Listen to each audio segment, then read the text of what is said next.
¿Cómo están? Un gran saludo. Mi nombre es Mauricio Farfán. Ahora vamos a ver todo lo relacionado con la unión libre. La unión libre es una de las formas civilizadas en las cuales en el mundo occidental el ser humano ha llegado a determinar sus vínculos parentales. Digo la unión libre como una manera singular porque obviamente la unión libre es una de las formas en las cuales entramos a la monogamia. Etimológicamente, la palabra significa comunidad, de hecho, sugiere la vida en común y supone una apariencia matrimonial. Es así como se pueden buscar en algunos diccionarios jurídicos.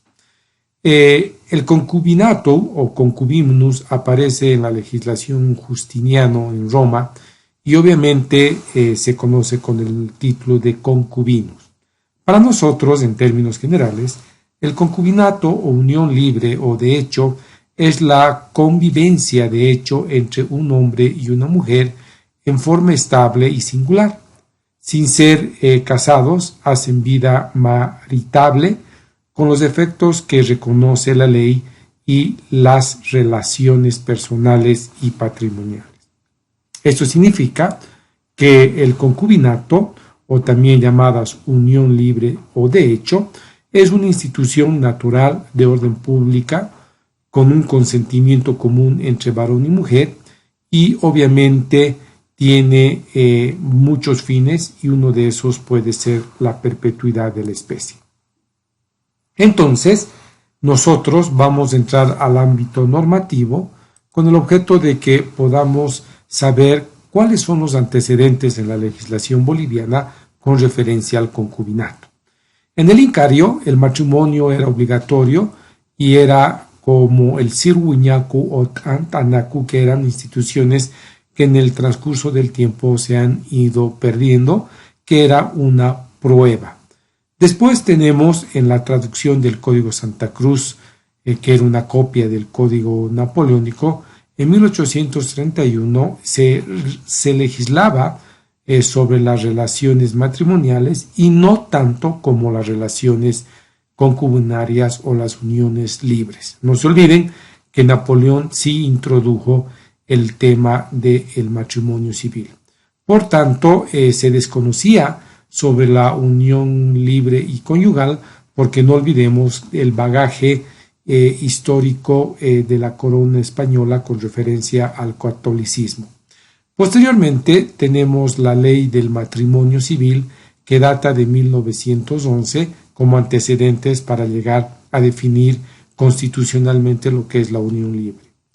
Después, el primer hecho histórico que hay que tener en cuenta es la Ley General del Trabajo de 1939 y el Código de Seguridad Social de 1952, donde le dan efecto al concubinato como un matrimonio civil, en vista que los trabajadores mineros tenían los trabajadores mineros que morían, sus descendientes o concubinas, porque normalmente no contraían matrimonio, ellas fueron reconocidas en la Ley General del Trabajo y en la Seguridad Social como un elemento de un matrimonio civil. Los autos supremos de esa época le dan la calidad de un matrimonio civil y obviamente va a surtir los efectos en los cuales se va a reincorporar por primera vez en la legislación de 1961 en la Constitución Política del Estado, quien introdujo una innovación con referencia a citar por primera vez al concubinato. Y finalmente tenemos la Constitución Política del Estado de febrero del 2009, que en sus artículos 63, parágrafo segundo romano, y 64, parágrafo primero, y el artículo 61, le dan una vigencia plena a los derechos de las personas. Es por eso que el Estado reconoce y protege a las familias como el núcleo fundamental de la sociedad y garantiza las condiciones sociales y económicas necesarias para su desarrollo integral. Todos sus integrantes tienen igualdad de derechos, obligaciones y oportunidades. Por tanto, las uniones concubinarias que cumplan las condiciones de orden público establecidas por la norma van a tener los mismos efectos del matrimonio.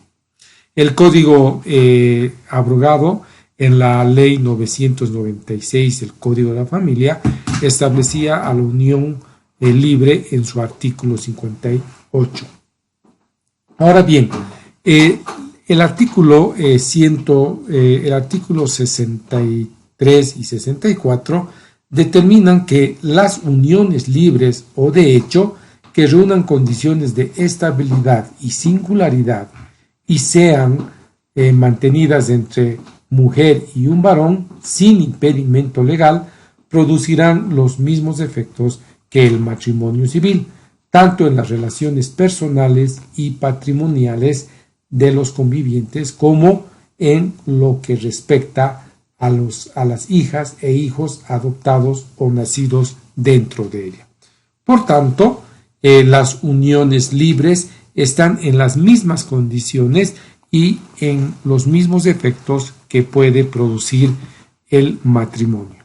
Entonces, la ley 603, el Código de las Familias y del Proceso Familiar, ley 603, señala en su artículo 164 que el matrimonio o unión libre se presume. ¿Qué significa la presunción? Que toda unión libre que cumpla las condiciones establecidas por ley van a ser reconocidas y van a tener el principio de legalidad porque éstas cumplen el proyecto de vida en común. Entonces, las características a las cuales nosotros debemos enfocar es que se debe tener estabilidad en las relaciones interpersonales e intersexuales, la permanencia, lo que supone que tanto varón como mujer deben necesariamente cohabitar en un solo domicilio, la singularidad que supone las relaciones sexuales exclusivas entre los cónyuges y la fidelidad, que es uno de los elementos sine qua non que va a dar el principio de reciprocidad. Por tanto, la característica de la unión estable, permanente, monógama e intersexual está presente dentro de las características de la unión libre y obviamente tienen que estar ausentes de cualquier impedimento de tipo legal para que ésta surta sus efectos jurídicos como nosotros habíamos anotado. ¿Cuáles son los efectos de las uniones libres?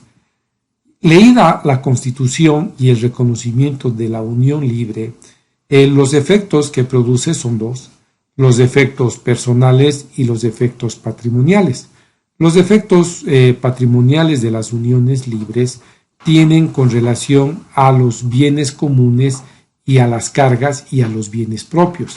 Son los mismos efectos establecidos en el artículo 176 y 177 de la ley 603 que surten los efectos similares e iguales y de manera idéntica al matrimonio. Y tenemos los efectos personales, que ya los habíamos señalado, pero que los puntualizamos de la siguiente manera: la fidelidad, la cohabitación, el socorro, la asistencia y la ayuda mutua. Con esto llegamos a la conclusión de que los efectos del matrimonio, tanto en el cuidado de los hijos o de la prole y en la administración de los bienes, son de manera igualitaria entre varón y mujer. Asimismo, para concluir ya esta clase, ¿cómo terminan y cómo finalizan las uniones libres? Las uniones libres, de igual manera que el matrimonio, pueden producirse por hechos jurídicos como ser la muerte de uno de los convivientes y dos, por la voluntad de uno o por el acuerdo de las partes. Con esto hemos hecho un breve resumen de lo que nosotros queremos entender y hablar por la unión libre. En conclusiones, las uniones libres, de la misma manera que el matrimonio, surten sus efectos legales y obviamente están reconocidas por el Estado.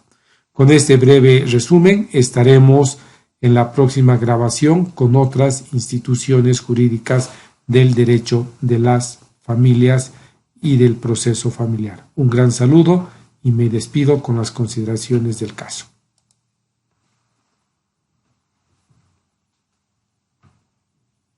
Y 177 de la Ley 603 que surten los efectos similares e iguales y de manera idéntica al matrimonio.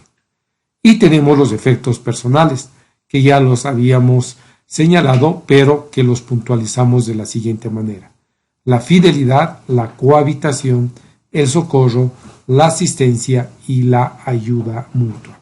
Con esto llegamos a la conclusión de que los efectos del matrimonio, tanto en el cuidado de los hijos o de la prole y en la administración de los bienes, son de manera igualitaria entre varón y mujer. Asimismo, para concluir ya esta clase, ¿cómo terminan y cómo finalizan las uniones libres?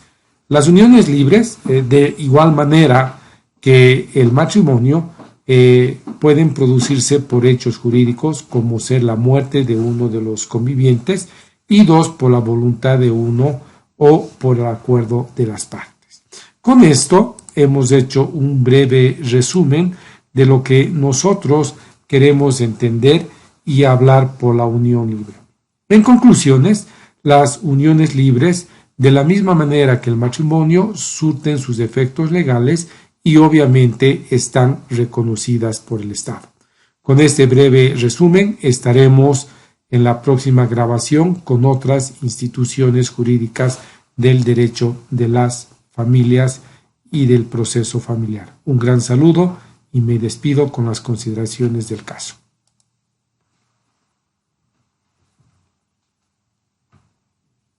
Estaremos en la próxima grabación con otras instituciones jurídicas del derecho de las familias y del proceso familiar. Un gran saludo y me despido con las consideraciones del caso.